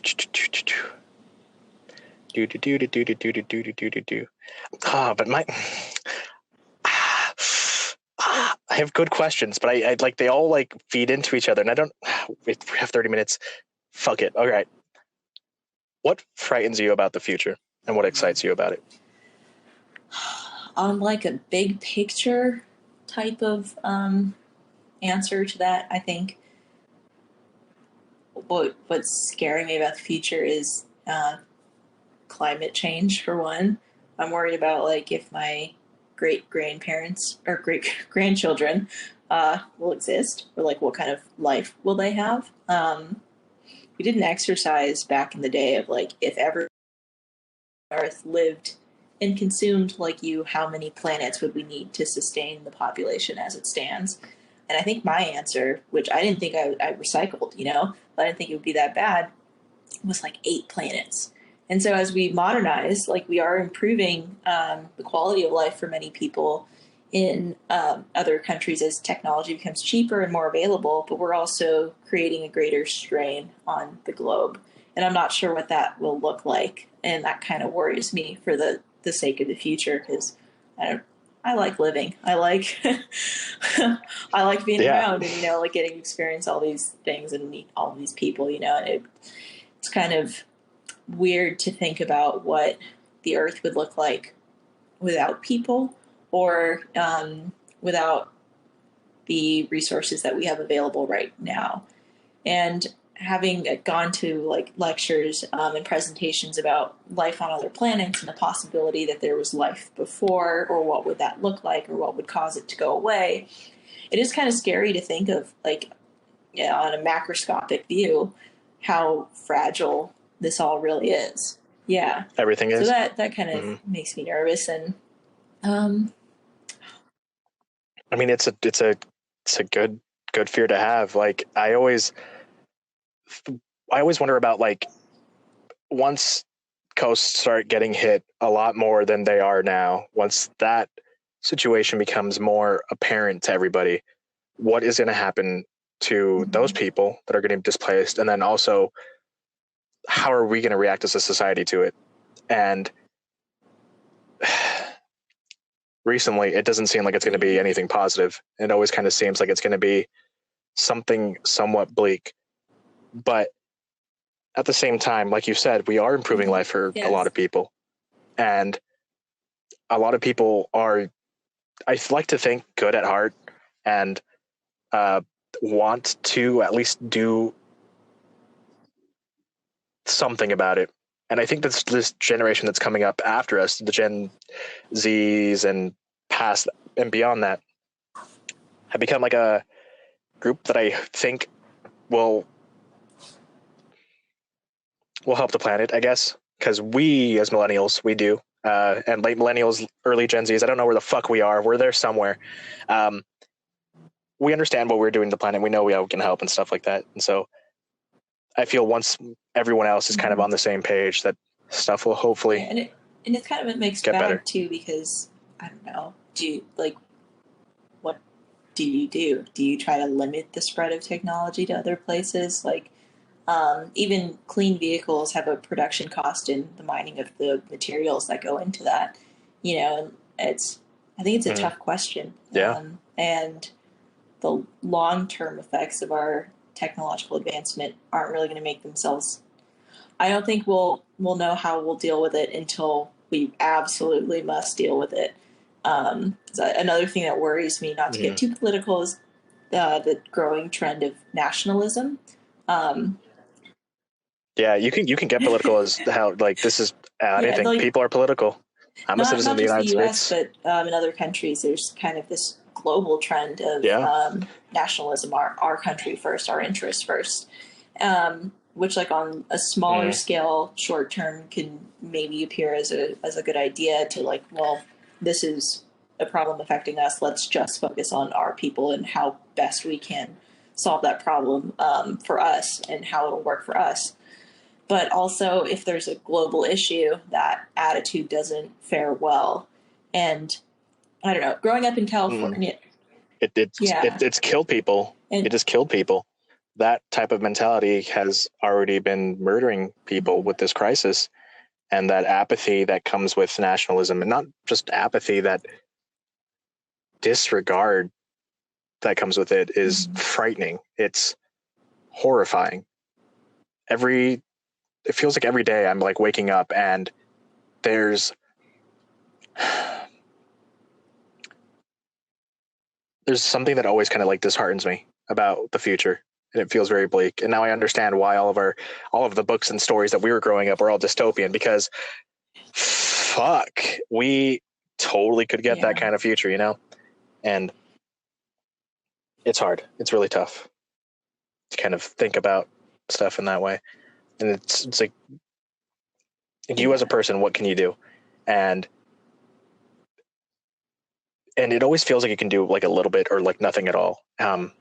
But that's why we vote. That's why we go out there and vote for candidates that are supporting the ideals that we have to carry on into the future. It's why we call out blatant corruption. It's why we shout about our rights. It's why we shout about other people's rights. It's just,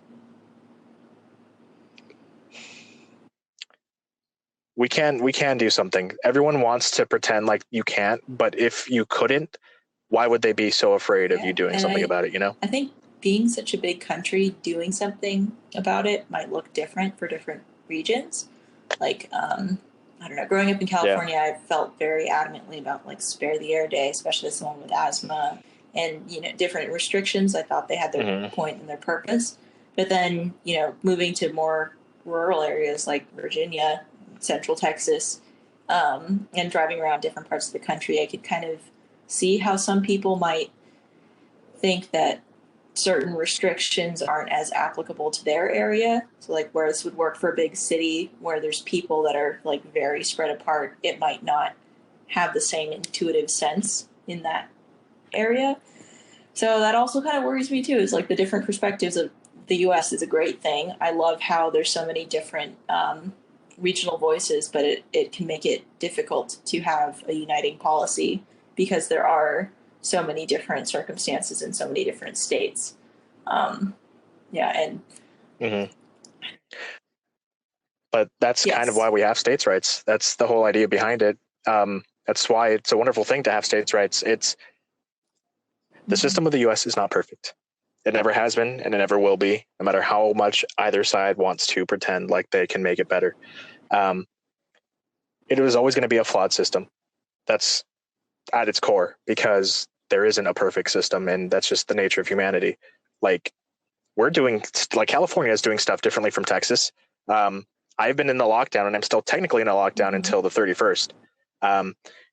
Other places of California are opening up, have already opened up. They've been opening up. But here in Santa Clara, it's still technically locked down. We're getting ready to reopen up, I think.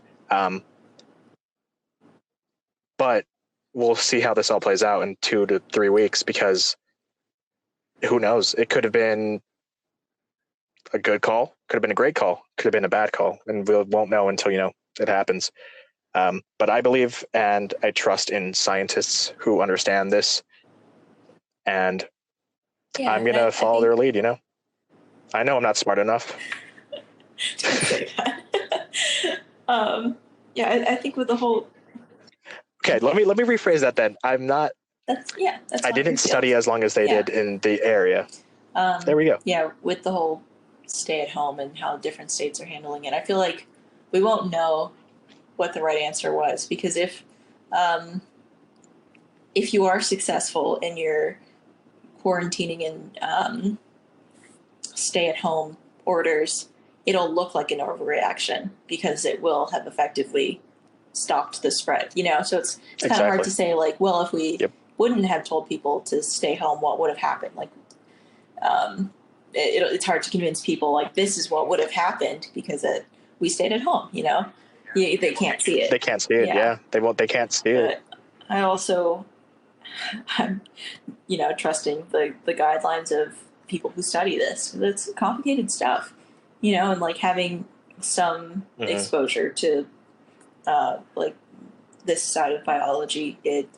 I know enough to know that I don't know enough to have, you know, a strong opinion on this for like my own judgment. So I will trust the experts on their judgment of this. Yeah, because that's how I think you should handle it. I know everyone wants to like clamor about like they know what's right for them, but the thing is like you're not an expert in that subject, so you wouldn't technically really have the best judgment because you lack a lot of information about it. You know, I don't know. People should feel more comfortable saying that they don't know enough about this. Like doing a quick Google search. If you have a cold, you might have a search result saying like, oh yeah, your symptoms align with like this genetic disorder, or you have 3 days left to live. Like that's like a joke. It's like never Google your symptoms. Yet people are doing that for a global pandemic. So what you're going to get on your own research is going to be a mixed bag. And there's a lot that goes on behind the scenes in the research and the mathematical like models for predicting this stuff. So I have faith in that. Mm-hmm. I do too, and I think more people should. So let's talk about something like it's the same question, just the other half of it. We talked about what frightens us about the future. We got into a very lengthy discussion, but what is exciting? What is exciting about the future? What does the future for humanity hold that you are so fucking anxious for? In a good way. Like, I'm really excited about the future of space exploration and what that will mean for normal people. So a big thing that really attracted me to the space industry is that medical studies that are done in space have revealed information about how things work, about our systems that we just didn't know. You know, like you take gravity away, that's a variable you don't have to account for anymore, and things act differently. And a mechanism that you thought you understood might be completely different. And that can affect how medicine is designed here on Earth. And back in the beginning days of space exploration, and still to some extent now, there is a big issue with bone loss and bone degradation in space because you didn't have that weight on you. You didn't have gravity pulling on you. So your bones would atrophy like they do in older generations, like osteoporosis. So like a disease that you would see in the elderly, you were seeing in perfectly healthy astronauts. And the solution that seems to be working the best is actually high intensity workouts. So instead of like, you know, you wouldn't tell grandma to go like run on a treadmill for a few hours, but it seems that doing that is really helping prevent bone loss. So it kind of flips how you think about different medical questions. And I really like that. And I think we're on the verge of an era that's really exciting because there's a lot of space startups. So they will design one rocket or one probe or one rover or a component of a rover. And that's their contribution is that one component, but it's allowing so many different minds and so many different people to kind of join this space industry. And it's really exciting. It's like, it's not just one, you know, national player that's like in charge of everything. It's so many different companies that now are able to join this. And I guess like NASA has always done contracts and stuff, but there's a lot and a lot of smaller ones now. And I think for as much as I won't say that, Elon Musk has really inspired a lot of people to be interested in space again. And kind of with with him being eccentric, it kind of brings out like that childhood wonder in space in a lot of people. And I think I think he's inspired a lot of younger people to want to get into this. And I don't know, I want to see where this goes next, especially with all the talk of how we're going back to the moon. It would be really special for those people who witnessed the first moon landing and Apollo program to see the next generation, the Artemis generation, and what that would look like and what having sustainability in mind would look like in terms of going to the moon. I really want to see a moon landing in my lifetime. I do too.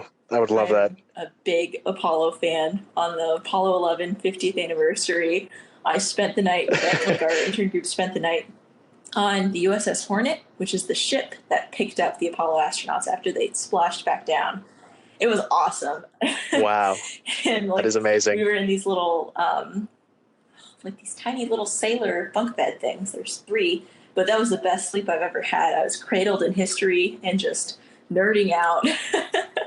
But yeah, that's what I'm really excited about right now. Is just to see where all of the space industry goes. Because now there's even more international players than there used to be. A lot of countries are kind of coming together and starting their own space agencies. Like Dubai sent their first astronaut into space in recent years, which was awesome. Yeah, it's a great thing to look forward to, especially because you are part of it. I am really looking forward to my top bucket list activity is to go to a launch and have something that I built or that I touched be on it. I think you're going to get there. I have no doubt about it. I have zero doubts. I guess it's kind of like in a similar vein. Like, I can continue these questions that I have because they're all in the same vein. But I wanted to tell you first, fucking watch The Expanse. You would love it. I'm pretty sure. And if you don't love it, you can yell at me about it, about how it sucks. And I would totally be okay with it because you would definitely know better. But I definitely think you would probably enjoy it. So that's my recommendation. You should follow it. It is law.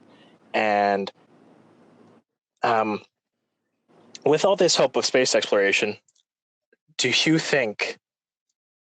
Okay, are you familiar with the Kardashev Scale? I am not. I meant to look this up before today, but That's okay. I was No, a little then procrastinator and didn't do my homework. Of course you didn't. It's okay. It gives you a chance to talk about it from my rube point of view, I guess. The Kardashev Scale is an idea or a concept made by some dude whose last name was Kardashev. And it's about the scale of technology in a civilization and what that means for that civilization. So like a tier 1 civilization means that that civilization can utilize the entire energy output of their planet. And tier 2 means that that civilization can use the entire energy output of their star. And then tier 3 is the entire energy output of their galaxy. And then tier 4, it goes on and on, basically. The idea is that this scale is what determines how advanced a civilization is, basically. So I just wanted to kind of pick your brain and your thoughts on it. Do you think humanity could ever reach a tier 2 type civilization?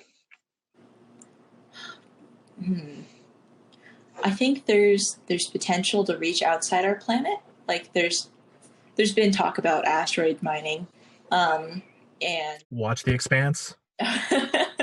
I really need to watch this TV show, but yeah, so there's reasonable talk about asteroid mining, and also utilization of resources from the moon. I think that will probably be something that we see. There's water in ice form at the lunar north and south poles, and you can mine for water in ice with rovers, and that's kind of an aim of a lot of the designs that are being created for the Moon 2024 missions. And so in that sense, I think maybe not quite our full galaxy or maybe not quite our star, but definitely outside of the Earth, we'll have the ability to utilize resources from outside of the Earth. And maybe to a small scale, like our solar system, because there are probes and rovers and really cool projects that are going to other planets and moons of other planets that do have kind of that, well, let's see what the surface of this planet is composed of, or if we can mine and drill under the ice of Europa and see what's down there. So I think we would, but not to a scale where you could say that we're exhausting the resources of our solar system completely. Definitely not the galaxy, because I think it's too big. And as much as I would like to have travel where we could go to different galaxies, I think that might be outside of the scope of our technology, or at least definitely our lifetime, unfortunately.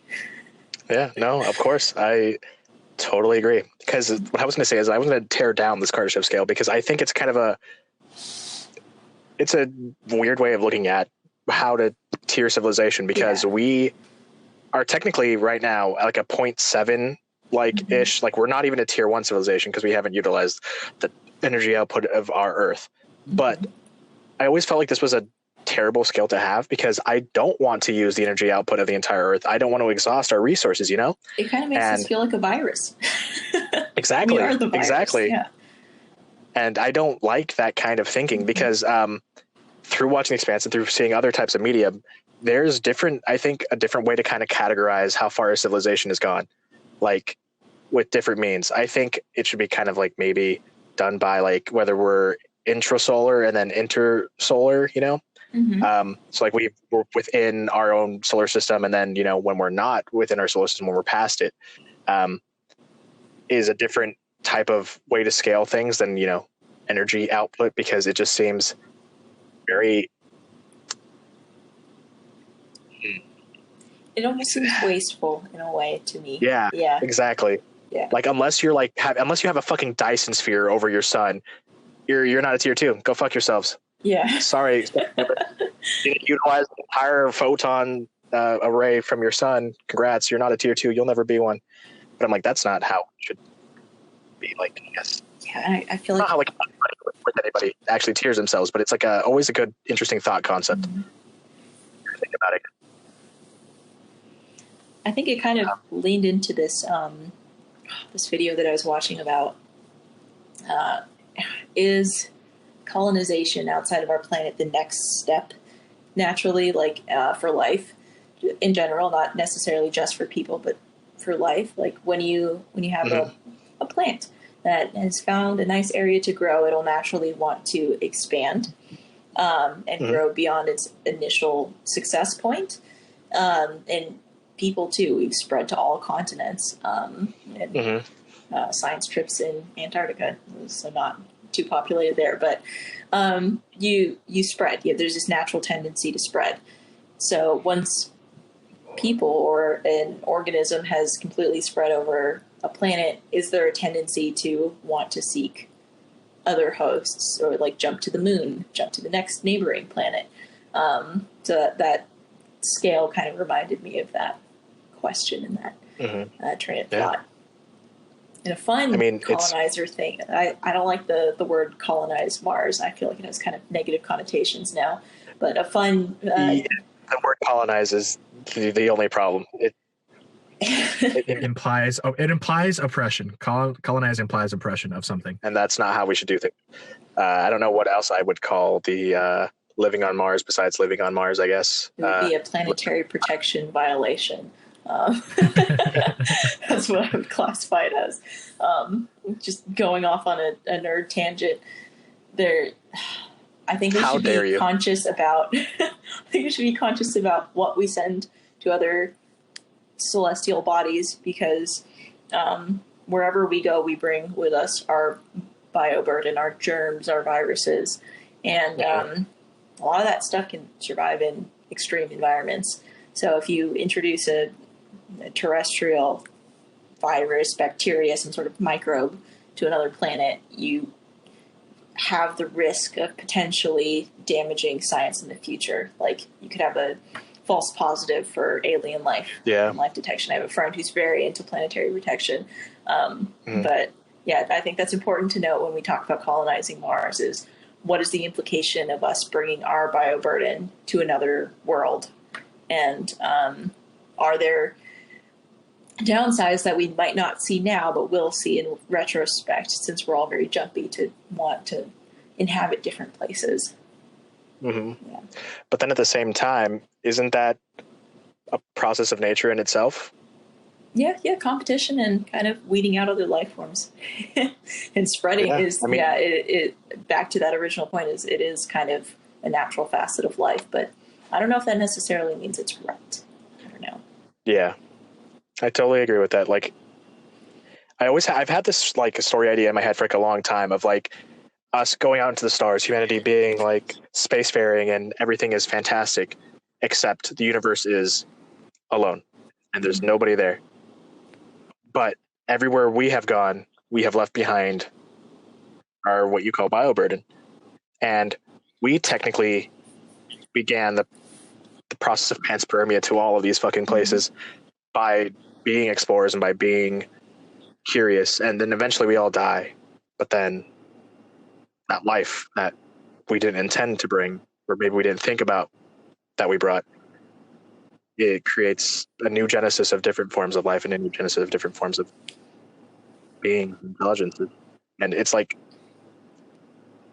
that sad, happy ending, the melancholic ending of like everything.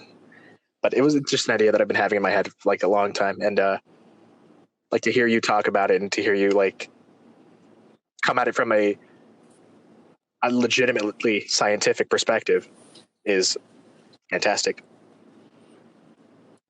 So this funnels into my next question. This is my favorite question, as you can tell by my fucking shirt over here. Yes. Do you believe in aliens? I know there's a lot of complicated ways to answer this question. Take your time. I do believe in aliens, but I think they're probably not what we expect or depict in media. I think there might be some very impressive little microbe somewhere living in an extreme environment where we say life can't exist there, and they're there, and they're hiding underneath, I don't know, ice sheets or near some caves, or underneath the soil on some other planet, maybe even Mars. I don't know, but I think there's life, but it might be of the less exciting variety. It depends on how you think of exciting, but and also another big question with that is, would it even be carbon based like we are? Would it even be DNA based like we are? Mm-hmm. And if it's life that's not carbon or DNA based, how do we really define it? And it'll be hard to wrap our heads around other things existing that are outside of our known understanding of how life works. I'm hopeful that there is life out there, but I think that it's probably like the little tiny boys that are out there inhabiting some other planet. Do you think so? No intelligent life. In our immediate solar system, I don't think so. No. Okay. I think there's possibly not including us. On a good day, maybe. But yeah, I think maybe in other solar systems, there might be intelligent life or more complicated life, multicellular life. If cells exist on other planets too, if life exists in this form. Yeah. Yeah, but I think in our solar system, at least, there is not intelligent life. Okay. Do you think there is?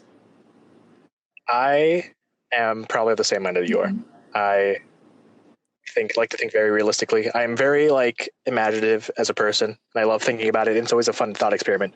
But when it comes down to it, I don't need to believe either. I can bet that there is life elsewhere. I can bet safely. But can I bet if it's intelligent life? You might have to twist my arm to kind of maybe make me bet on it. But it's always nice to think about it and hope. I was watching this video by David Kipping. He runs the Cool Worlds Lab at Columbia University, and he puts out these videos, him talking about his papers and research into exoplanets, and I guess a lot of thought experience of how life could be, what life would be like on other planets and stuff like that. And he put out a video, I think yesterday or the day before, about he was talking about the betting odds of life in the universe, and it was kind of the same thing that we're agreeing with, that there's four major solutions pretty much, which was we're alone, nobody else, the only time it's ever happened, only time it's ever going to happen. Then there's the life is not rare, but intelligence is rare. And then there was life's not rare, intelligence isn't rare, it's common as fuck. We're like a Star Trek universe or a Star Wars universe, and there's just shit everywhere. And then there's the other one where it's life is rare in general, and intelligence life is also rare.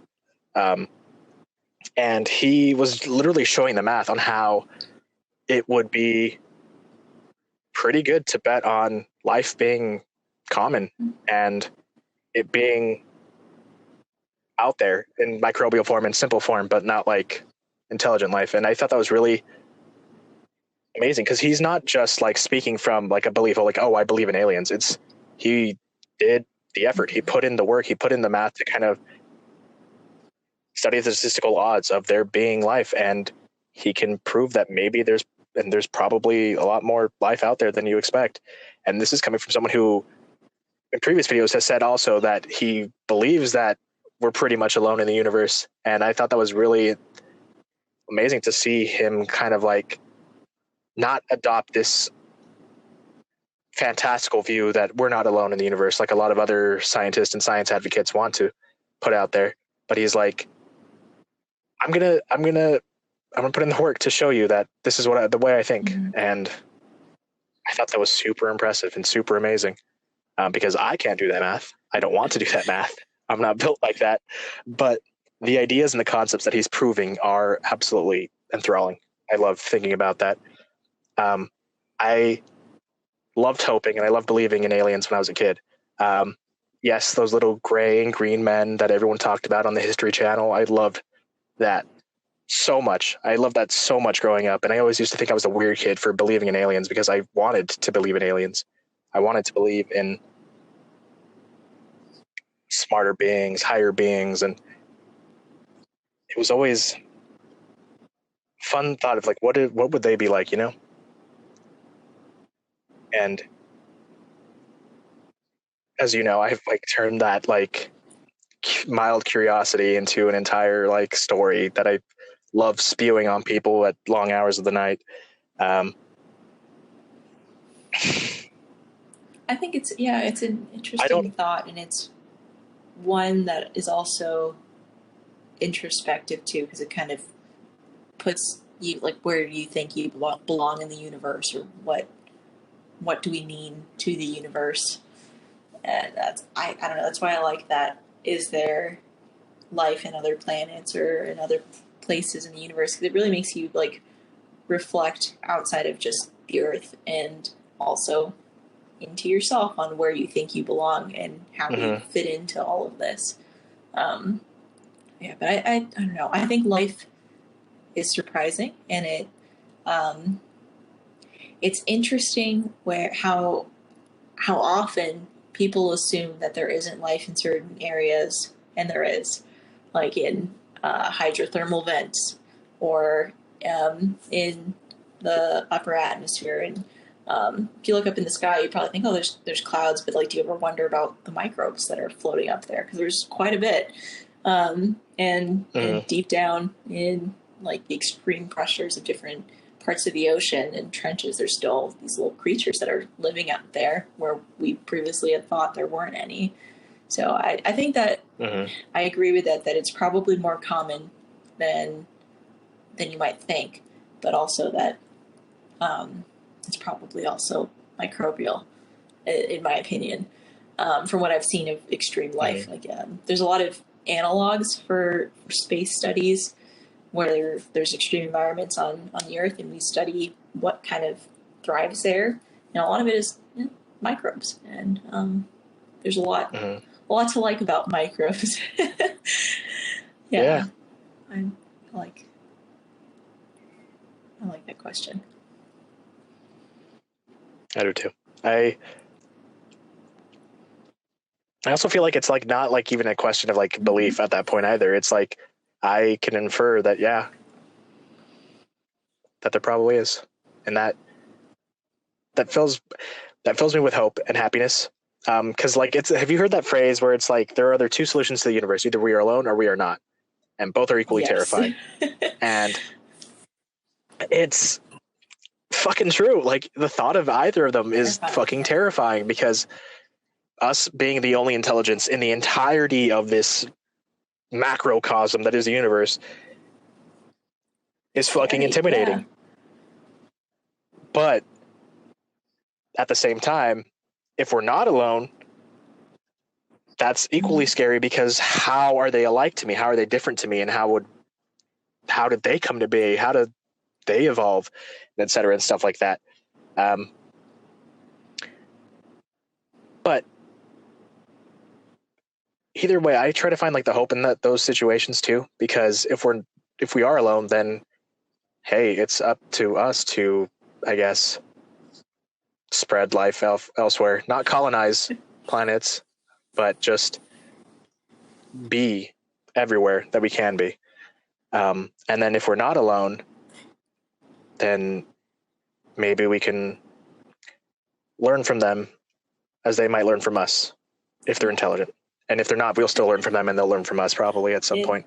In the thought of thinking like, we're the only life in the universe. Sometimes I think about that when I'm ordering DoorDash and DoorDashing McDonald's. And I'm like, is this creation, and is this what life is meant to be? Like,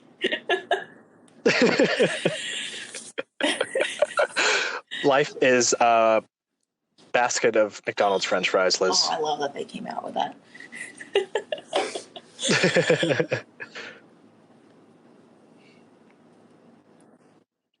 We're hitting the 2-hour mark here now. Do you want to do a rundown through a bunch of questions, or do you want to have one good question you want to continue off of? I like the one good question. Okay. This leaves us questions to talk about next time. Exactly. I guess to end on a happy note, when was your last I feel alive moment? It could be something small or huge. I was worried you're going to say that because, strangely enough, I have the pretty opposite kind of story, I guess. Because it wasn't necessarily a happy moment. The last time I think I felt alive, there's a few moments this year, like two that stick out in my mind a lot. And they're both kind of, I guess, unfortunately negative, but not because I'm like, I don't feel alive every other time. It's just more like, these remind me why I'm human, kind of moments. At the beginning of this year, I had to put down my cat Mango. Literally January 1st, 2020, I woke up and I knew I had to take my cat to the vet to put her down. And it's excruciating because I saw how far she had atrophied. She wasn't eating. She couldn't walk. She could barely tell where she was. And it was heartbreaking to see my Mango, who was like the most sassiest fat cat you'd ever meet, wither away, essentially. And to take her to the vet to put her down was probably the most I felt alive in a long time, because it was so, I haven't experienced like death up close, like as close as that, because I held her as she was put down. The entire time I was holding her, like I wouldn't let her go because I just was so heartbroken. And like it stands out in my mind. We were in the vet's office by a window, and I made sure that we opened the window because the entire time she was sick, or for the last like few days, she wanted to be outside. She wanted to be out in the sun, lazing like she normally does. And I cried. I cried so much. I cried so much for my little cat. And it made me feel alive because it reminded me how much this cat meant to me. It reminded me how important she was in my life, because she wasn't just a cat. She wasn't just an animal. When me and my brother first moved to the house that we lived in, within the first few days, we found Mango and we adopted her into our home. And so she's practically been with us since the entire change of that. And it's a good memory that I have of my brother. And then there's all the other good memories I have with her, of her being snarky and being sassy, and her being silly and being a cat and lazing about in sunny afternoons. Yeah. And to be reminded of how much you love something as you have to let it go is probably one of the most beautiful feelings I've had in a long time. And it's probably the most alive I felt for a while. There's other times where I feel like alive and stuff like that, but like I think that was the one that sticks out the most because it was so bittersweet, because you have all these memories that you're going to keep forever, but the person, the thing that you have those memories with, you're going to have to, you have no choice. Just kind of got to let it hurt. Yeah, thank you for sharing that. Yeah, I think a big thing that we'd like, not just you and me, but people in general like to avoid is the hard parts of life. But there, I don't know, there is some bits of beauty that can be found in just appreciating that something happened and that you got to know Mango, and you got to experience that part of your life with her. And even though an ending is sad, it does kind of make you reflect and appreciate your current present. Yeah, it's exactly how it felt.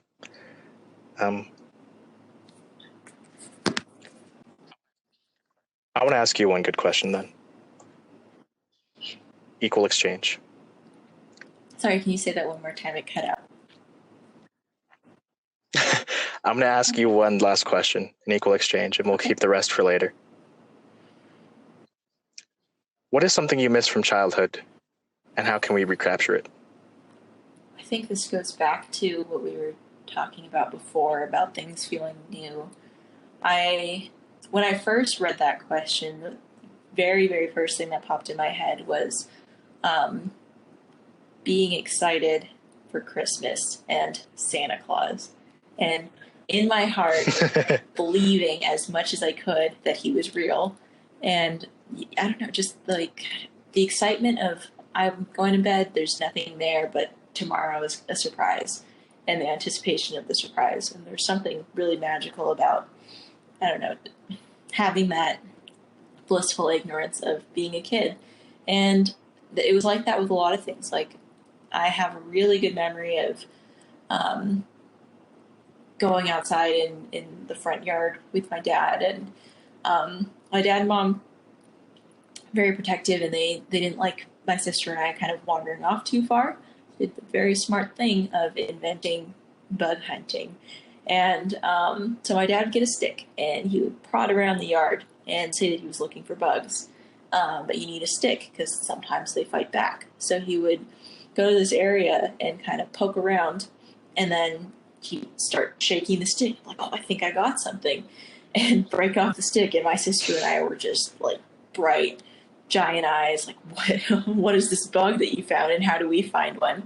And it was always in the area that was right in front of the yard, so they could keep an eye on us. We wouldn't wander too far because we were so interested in bug hunting. And yeah, I think what I miss most about childhood is just kind of the magic of it and the magic of not knowing. And I guess the way to keep that in adulthood, what I found is just to let go of being overly critical of yourself and allowing yourself to find excitement in things. I feel like a lot of us have had the experience where we got excited about something and then shot down by someone else. I'm like, oh, I need to calm my excitement. It's not, acceptable. It's not cool to be this excited about this small thing. And you kind of play off of the reaction of others when they're kind of nonchalant about things. You try to play it cool too, but I don't know, sometimes it's fun just to geek out when you want to geek out and let yourself be that 5-year-old that's excited for bugs when it's something like dish soap gloves. that's neat. I think it's cool. And I was excited about it. Yeah. It is. Great to be excited about little things. Just being excited about little things and not taking yourself too seriously and being willing to play and imagine still as an adult. Back to D&D, I think kind of doing those role-playing games has helped me tap into my imagination again. And there's like kind of some excitement there too with all of that. Like it feels like I'm, I don't know, like playing again in a way. And I miss being a kid playing. Yeah. I miss Christmas. Well, you don't have to. You can make it the Christmas you always want, Whenever I have kids of my own, which I probably be when I'm like 30 or 35, not anytime soon. But I'm going to try to recreate some of that childhood magic in Christmas or bug hunting, keep that tradition. Yeah. Sounds wonderful. And I think this is very corny, but there's a quote that I really liked that Elon Musk said that it's magic that we can get in reality. So if you want to be a magician, be an engineer. And that might be why I like science so much, is because some of the things that we read about, learn about, really seem far out there and mysterious and almost magical, to the point where I'm excited about it and want to learn more. Just like it's like the Santa Claus that I lost as a kid, I gained in my career field. Yeah. Mm-hmm. I'm going to piggyback off of that by saying that's kind of how it feels a little bit when it comes to storytelling and filmmaking and all of the creative endeavors that I have too. It's kind of like being a magician, making someone care for something that isn't technically real.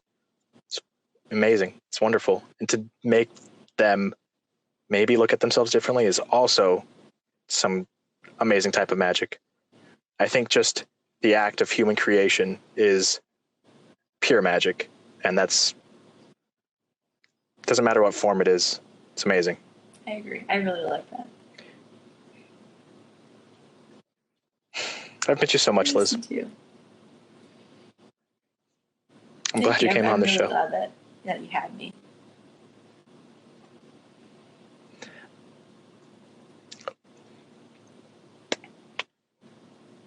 Okay. That's the end of the episode.